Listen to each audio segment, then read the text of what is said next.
In the previous class, we have learnt about the Indo-Gangetic Plains and the Peninsular Plateau. Today, in our class, we are going to learn about the Thar Desert, the coastal plains, and the islands. First of all, let us know about the Thar Desert.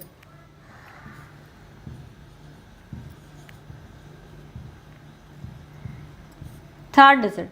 Thar Desert is the largest desert in the Indian subcontinent. It is located on the leeward side of the Aravalli Hills.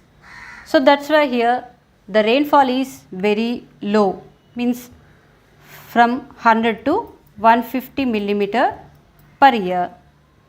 This desert consists of an undulating sandy plains and rocky outcrops, and also this region has arid climate and with very low vegetation cover. Now let's have a look on the map of the Thar Desert.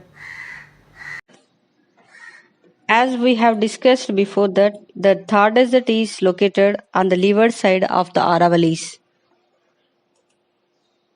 It stretches much of in western Rajasthan. The river Luni is the one and only river which flows in this Thar Desert. Here, the internal drainage rivers fill into the lakes and do not reach the sea. The Indira Gandhi Canal, which is the longest canal in our country, provides water to this Thar Desert. The average height of this river is 650 kilometers. Hence, several hectares of desert land have been brought under cultivation.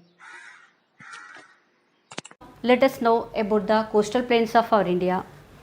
The southern part of the Peninsular Plateau is bordered by a narrow coastal strip along with the Arabian Sea at the western side and the Bay of Bengal on the eastern side.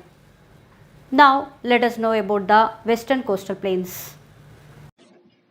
This western coast starts from the Rann of Kutch in Gujarat to Kanyakumari in Tamil Nadu. It is narrower than the east coast.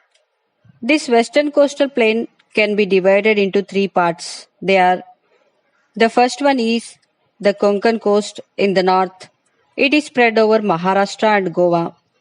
The second one is the Canara coastal area in the middle part. It includes coastal plains of Karnataka. The third one is the Malabar coastal area in the southern part. It is mostly in the state of Kerala. Now let us discuss about the eastern coastal plain. These are wide and have a large surface structure. This eastern coastal plain stretches from Mahanadi in Odisha to Kaveri Delta in Tamil Nadu. These plains are formed by rivers Mahanadi, Godavari, Krishna and Kaveri and are very fertile.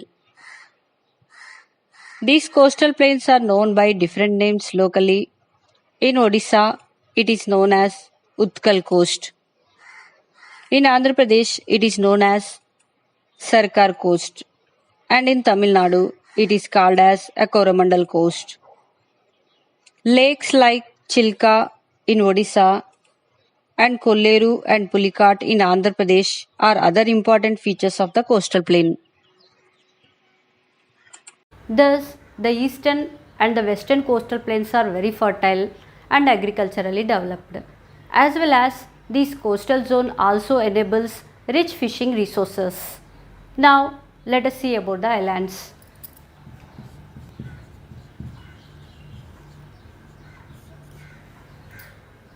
The Andaman and Nicobar Island is an elevated portion of submerged mountain parts running from Myanmar mountain Arkan Yoma. Now let's have a look on the Andaman and Nicobar Islands. There are two groups of islands in our India. The Andaman and Nicobar Islands stretched in Bay of Bengal.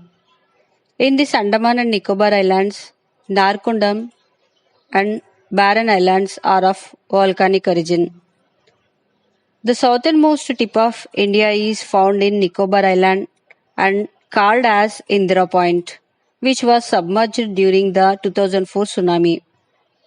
The Lakshadweep Islands stretched in the Arabian Sea. These islands are of coral origin.